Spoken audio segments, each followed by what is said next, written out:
시청자 여러분, JTBC 뉴스룸을 시작하겠습니다. 통일교 측이 김건희 여사 선물이라며 건진법사에게 건넨 샤넬백. 그 행방을 추적해온 저희 JTBC가 이 샤넬백이 김 여사의 최측근에게까지 전달된 사실을 확인했습니다.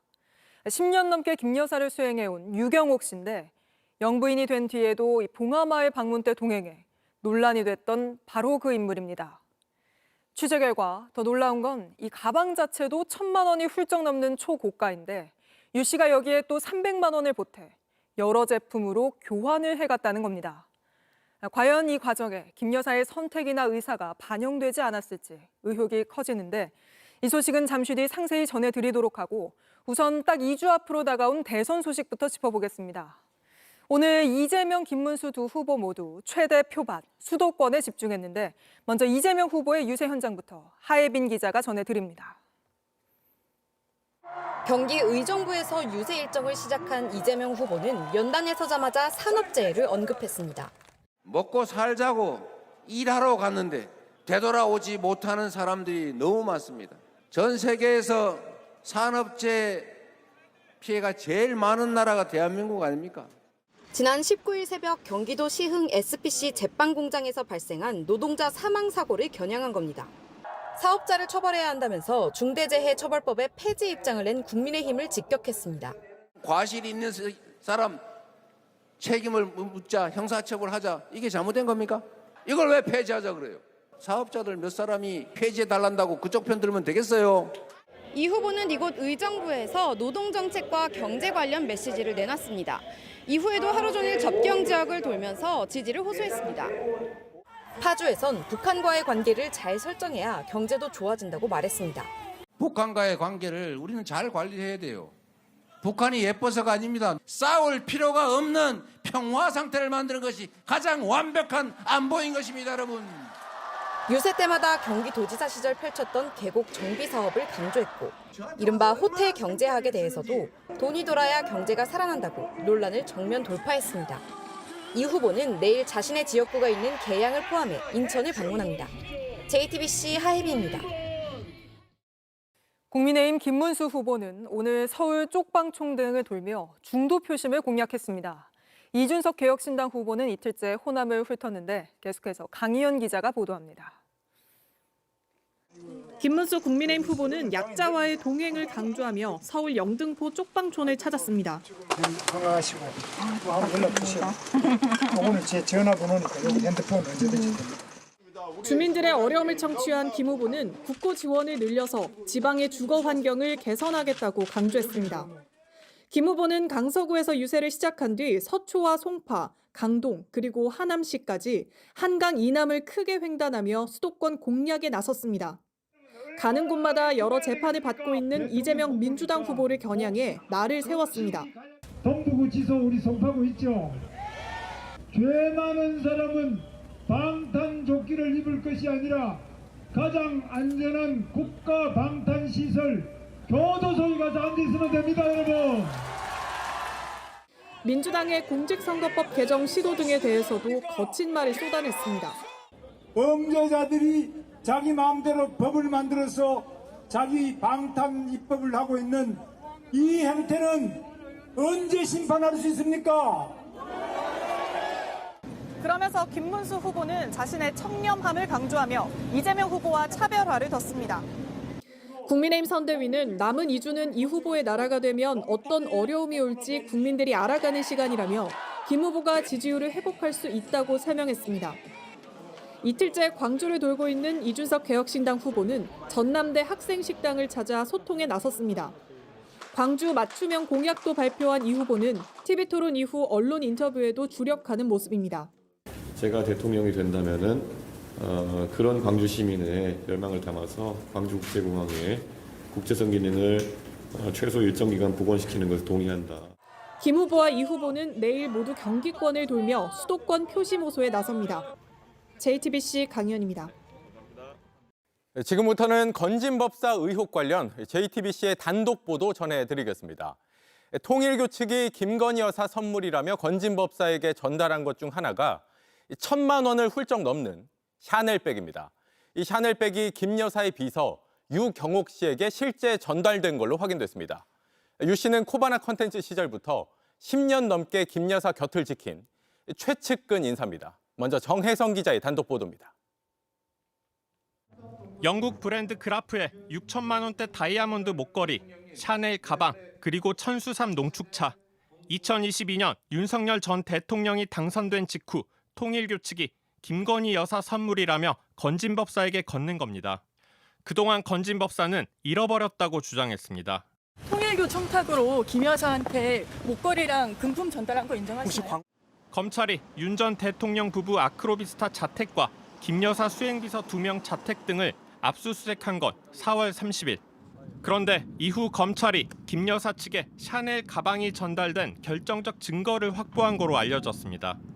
김 여사 수행비서인 유경옥 씨가 해당 샤넬 가방을 직접 교환한 걸 확인한 겁니다. 이후 검찰은 샤넬 제품 번호를 추적해 통일교 측이 최초 구매한 사실을 확인했고 제품 교환 이력까지 파악했습니다. 확보한 증거에 따르면 1,000만 원이 훌쩍 넘는 샤넬에서도 고가라인 가방입니다. 검찰은 지난 17일 건진법사를 다시 불러 조사했습니다. 검찰이 샤넬 가방 영수증 등을 건진법사에 들이밀며 추궁했습니다. 건진법사는 유 씨에게 샤넬 가방을 전달한 사실은 인정한 거로 취재됐습니다. 다만 유 씨에게 다시 돌려받았고 결국 잃어버렸다고 주장했습니다. 수행비서 유 씨는 코바나 컨텐츠부터 시작해 대통령실까지 함께한 김 여사 측근 중 측근입니다. 윤 전 대통령 취임 직후 봉하마을 노무현 전 대통령 묘역을 참배할 때 김 여사 손가방을 대신 든 이 여성입니다. 최재형 목사가 디올백을 전달할 때 김 여사와 함께 있었고 해외 순방 중 명품점을 들렀을 때도 수행한 비서로 알려졌습니다. 검찰이 어떻게 김 여사의 측근인 수행비서에게 다시 돌려달란 지시를 할 수 있는지 물었지만 건진법사는 제대로 답하지 못했습니다. 진술의 신빙성이 없다고 판단한 검찰은 추가 소환 조사 계획을 잡았습니다. JTBC 정혜성입니다. 김건희 여사의 최측근 유경옥 씨는 건진법사에게서 샤넬백을 그냥 받기만 한 게 아니라 직접 샤넬 매장을 방문해서 다른 제품으로 바꾸기까지 한 걸로 검찰은 보고 있습니다. 처음엔 100만 원을 보태서 다른 샤넬 가방으로 바꿨고 그 다음엔 200만 원을 추가로 내고 또 다른 샤넬 가방과 샤넬 제품으로 바꿨습니다. 이게 과연 김 여사가 모르는 상태로 가능할 수 있는 건지 계속해서 이은진 기자의 단독 보도입니다. 검찰은 유 씨가 건진법사로부터 받은 샤넬 가방을 교환한 사실을 확인했습니다. 검찰이 확인한 교환 이력입니다. 유 씨는 1,000만 원이 훨씬 넘는 샤넬 가방을 2차례 교환했습니다. 먼저 약 100만 원을 더 주고 다른 가방으로 바꿨습니다. 그리고 또다시 200만 원가량을 더 주고 또 다른 가방과 다른 제품으로 교환했습니다. 300만 원 정도의 웃돈을 주고 2번에 걸쳐 제품을 교환한 이력이 고스란히 검찰에 포착된 겁니다. 샤넬은 제품마다 고유 번호를 부여합니다. 이 번호를 통해 최초 구매자부터 교환 이력 등을 추적할 수 있는 겁니다. 시리얼 넘버도 저희 전산에 등록이 되기 때문에 따로 삭제나 어떤 탈퇴 요청하지 않으신다면 계속적으로 보관을 하고 있습니다. 특히 200만 원을 더 보탠 두 번째 교환 때 유 씨는 적어도 2개 이상의 새로운 샤넬 제품으로 바꿨습니다. 가방뿐 아니라 다른 샤넬 제품도 포함된 걸로 보입니다. 건진법사는 이 모든 걸 자신이 시켰다고 주장하고 있습니다. 웃돈 300만 원도 자신이 내줬다면서 여러 제품으로 바꿔서 여러 사람에게 선물하려고 교환했는데 모두 잃어버렸다고 한 걸로 파악됐습니다. 하지만 돈을 준 증거는 제출하지 않았습니다.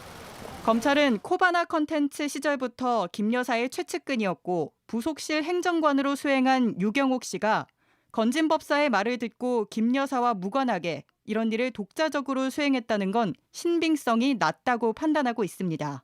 유 씨가 샤넬백 전달과 웃돈을 주고 다른 샤넬 제품으로 교환한 건 모두 김 여사 뜻일 가능성이 있다고 의심하는 겁니다. JTBC 이은진입니다. 윤 전 대통령은 계엄 실패 직후 2차 계엄을 검토한 게 아니냐는 의혹도 받고 있습니다.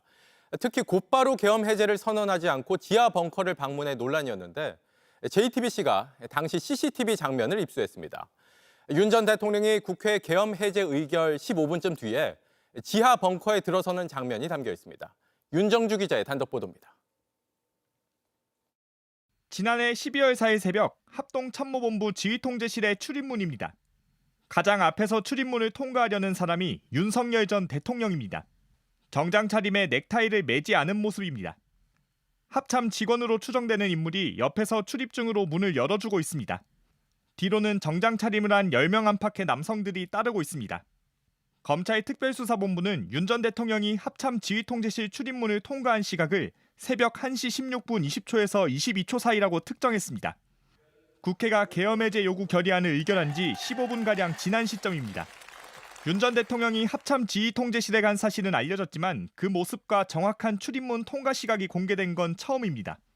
윤 전 대통령은 국회 의결에 따라 계엄군이 철수했다고 했지만 국회의 해제 요구 결의가 이루어진 이후에 즉시 모든 병력을 철수했습니다. 정작 윤 전 대통령은 계엄 해제를 위한 국무회의를 바로 소집하지 않고 그 시간에 합참을 찾았습니다. 지휘통제실에 들어간 뒤엔 결심지원실이란 별도 공간으로 이동했습니다. 당시에 잠시 장관님 따라 들어갔을 때 대통령님께서 국회 법령집을 달라고 찾으셨고 이곳에서 김용현 전 국방부 장관으로부터 계엄에 대한 보고도 받았습니다. 비교적 장시간 침묵이 이루어졌고요. 그리고 장관님께서 이제 몇 가지 현안을 보고드렸는데 제가 결국 윤 전 대통령은 국회가 계엄 해제를 의결한 지 3시간 반가량 지난 새벽 4시 30분에서야 계엄을 해제했습니다. JTBC 윤정주입니다. JTBC 뉴스를 시청해 주셔서 고맙습니다. 저희는 저녁 6시 30분 뉴스룸에서 뵙겠습니다.